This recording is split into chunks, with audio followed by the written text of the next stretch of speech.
কবি সুনীল গঙ্গোপাধ্যায়ের কবিতা পাহাড় চূড়ায়। অনেক দিন থেকেই আমার একটা পাহাড় কেনার শখ, কিন্তু পাহাড়কে বিক্রি করে তা জানি না। যদি তার দেখা পেতাম, দামের জন্য আটকাতো না। আমার নিজস্ব একটা নদী আছে, সেটা দিয়ে দিতাম পাহাড়টার বদলে।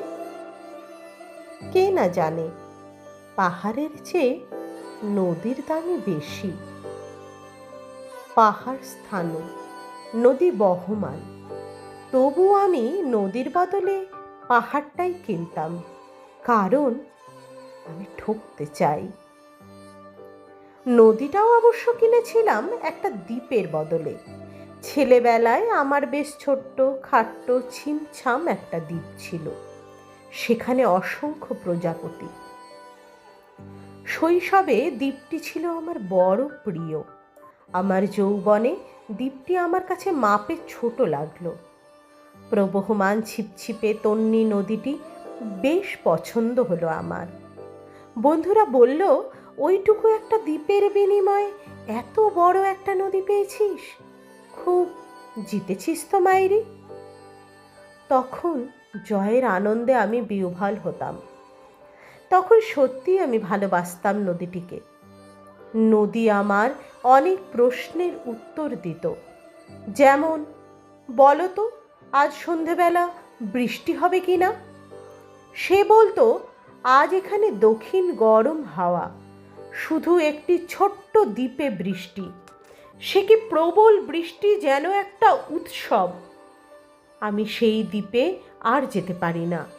সে জানতো, সবাই জানে, শৈশবে আর ফেরা যায় না। এখন আমি একটা পাহাড় কিনতে চাই।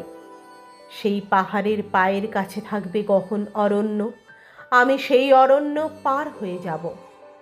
তারপর শুধু রুক্ষ কঠিন পাহাড়, একেবারে চূড়ায় মাথার খুব কাছে আকাশ, নিচে বিপুলা পৃথিবী, চরাচরে তীব্র নির্জনতা।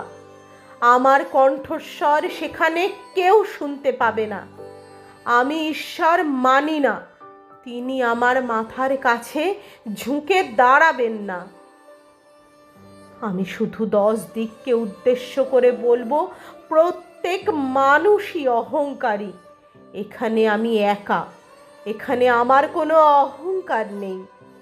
এখানে জয়ী হবার বদলে ক্ষমা চাইতে ভালো লাগে। হে 10 দিক, আমি কোনো দোষ করিনি, আমাকে ক্ষমা করো, আমাকে ক্ষমা করো।